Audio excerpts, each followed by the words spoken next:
grain in. The process actually starts with the maltster, who tricks the grain into thinking that it's going to grow by getting it warm and wet, sort of like the spring would be for the grain. And it starts with an enzyme that I believe mostly is amylase. We actually have it in our mouth as well. They get the grain to start the process of converting starches into sugar. All right. So then we put it into the mill. The mill strips the hull off of the grain, and at that point it becomes grist. That's why we call that a grist mill. Goes up through the auger into the grist hopper. That's that thing up top.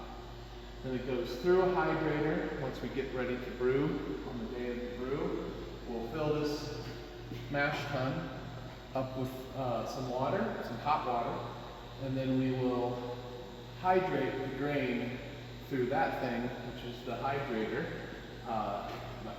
conical silver thing.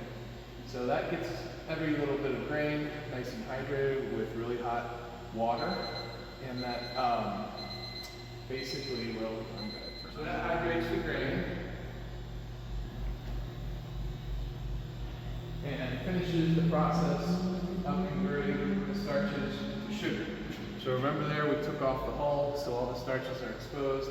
This process finishes that procedure of turning the starches into sugar. And then the liquid afterwards goes through this false bottom, which has grates in it. And we have rakes in there too, to stir the grain during that mashing process. And then we transfer what is now called wort. If you're German, I guess you'd say wort. But that goes through all these, this transfer system, pumps, pipes, etc., into the boil. And the boil is where we boil, as well as add adjuncts, hops, adjuncts such as honey or something like that, depending on what kind of beer you're doing, as well as the hops. And it boils traditionally. The boil is about an hour. It can vary with different brews, but the traditional boil is usually about an hour. And that basically is the part of the process that through the centuries and going to countries that might not have the best water, you can always trust the beer, because in the process of making beer, it's boiled. So you know that you're not going to get sick from it.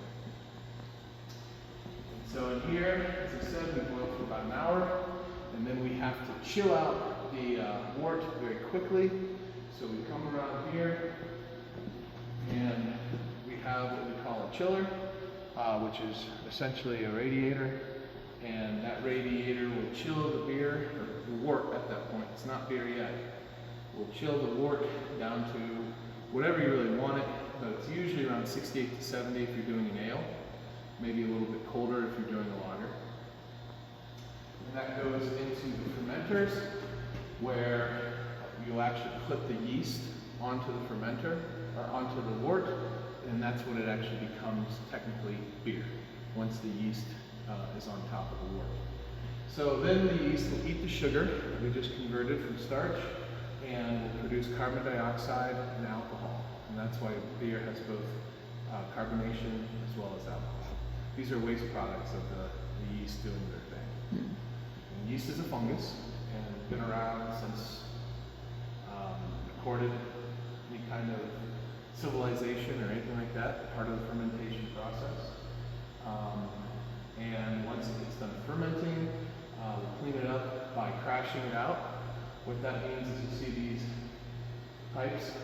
They're not only there to, or the tubes, they're not only hoses, if you will, they're not only there to crash out the beer and get it cold very quickly, but they're also there to control the temperature of the fermentation process as well. And so once it gets crashed out, which means we bring it down to about as cold as we can without freezing it, so anywhere from 34 to 32 degrees, that's when everything, the yeast goes dormant and falls to the ground. Any live yeast will go dormant, fall into the cone, where we can, get rid of the cone, come over here once you shut the closed. You can see there's 2 exits from the fermenter, one on top, one on bottom. You're hoping that everything you don't want, you can get rid of through the bottom. Everything you do want, you transfer through what we call the racking arm. So this is the racking arm, that's the true bottom, and that's how that process goes there. This back, okay, so from there, we have 2 options really. We have the bright tank. The bright tanks, which are down here, they don't have the cone on the bottom because by that point you expect that the beer is fairly clean. But then it goes into the bright tanks and it settles out even further. You can carbonate further in the bright tanks as well. So you can get the beer nice and carbonated, you can get it nice and clean, and you can keg from the bright tanks. You can even serve from the bright tanks if you wanted to. But in the cooler, I actually have serving tanks. Here, watch your step.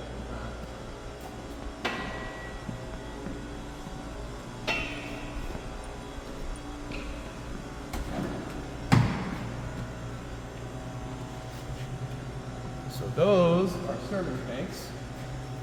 The tanks in there, they do not have a jacket on them. They're not cooled by the glycol system because they live in here.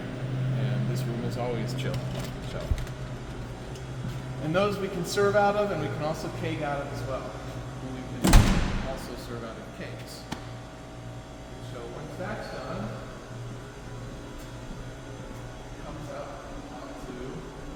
the tap room, which of course is where we serve our beer. And that's the entire process.